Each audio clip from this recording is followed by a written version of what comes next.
So it's really no secret that in recent memory, the music industry as a whole and all of music that's been produced, not all, but vast majority of music that's been produced as of late has been on a very, very rapid downhill slide. Like so much so that there is no shortage of people that frankly don't even listen to mainstream music anymore and just listen to either independent music or the classics. So that just begs the question, why is that? What's happening? What's going on behind the scenes that has caused this epidemic of decrease in music quality?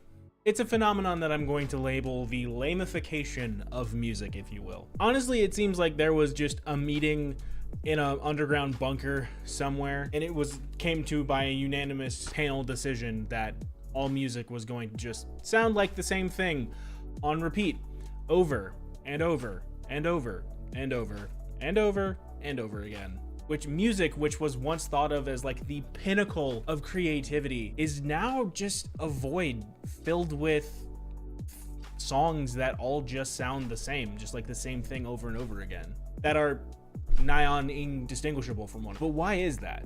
Why?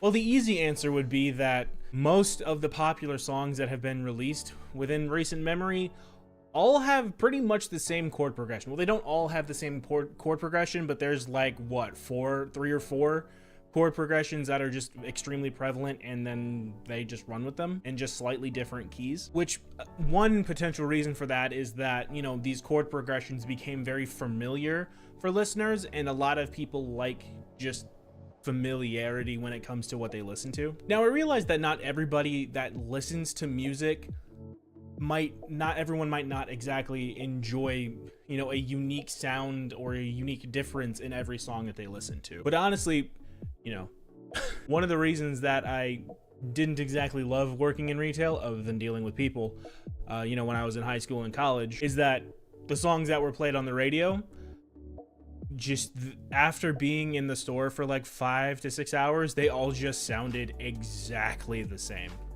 Like it was just a lull drum going on in the background that just kind of existed. So yeah, for those 5 to 6 hours, I was just hearing the same chord progressions over and over and over and over and over and over and over and over and over and over again, to the point of almost insanity. Honestly, most songs nowadays are like 1/2 step away from being in copyright violation or just straight up plagiarism. Which, another like interesting thing that I found out is that there are literal algorithms and just sets of data that are used to predict whether or not a song is going to be popular or not. So literally they have like this database and these algorithms that can predict whether a song will chart, which is just ridiculous. So again, they applied science and scientific approaches to art, and then they basically just made everything a copy paste. So it's that, coupled with the fact that labels can just pay money to get a song a certain amount of plays on the radio, which in turn drives up the listening. It's basically just like a YouTuber or an influencer buying views or buying followers or subscribers or likes or comments or what have you to just artificially inflate their numbers to just make it seem like their presence is bigger, but then also too, when they do that, then it does get it in front of more people, and you know, this and that and the other. Yeah, it's basically just pay to win, which is essentially most things nowadays, to be completely honest with you, but specifically the music industry is pay to win. Another thing that is incredibly noticeable nowadays is it was the development of the back end compressor, but that coupled with the fact with the way that producers use it, it squashes and crushes down the dynamic range of a song. To drastically oversimplify, and when I say drastically, I mean drastically oversimplify how a compressor works, it basically is it takes the lowest of the low and the highest of the high, and it just squishes them and just crushes them down closer to each other. It compresses them literally closer together. And when that happens, you lose so much dynamics in a song. You lose so many dynamics just in the song because everything is just getting crushed.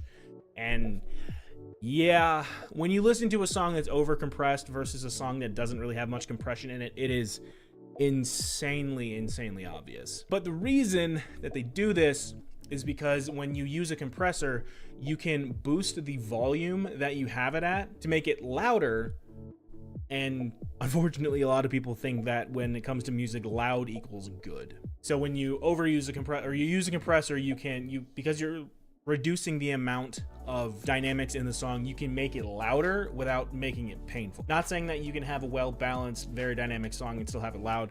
It just makes it easier when you use a compressor. On top of all that technical nonsense that I just said, lyrics within the last 20 years have been reduced to the same basic, simple ideas and themes. Just repeating the same stuff over and over and over again, but just slightly different enough to not be hit with copyright. So it's all of these changes and these enhancements that have slowly become the industry standard. They just push music to sound so much worse than the music that was produced in decades past, which is honestly just really sad to think about, to be completely honest with you. Because yeah, like I said, music used to be like the height of creativity and the pinnacle of it. And the songs of yesteryear, it's very, very easy to see why that was said and why that was thought of. But nowadays, it's just not it. I mean, there is still, don't get me wrong, I'm not saying all modern music is trash, but there are still artists out there that are usually in the independent scene that make music that still sounds unique and still sounds interesting. But the vast majority of popular music is it just ain't it. So hopefully with, the rise of the independent music scene, music can go back.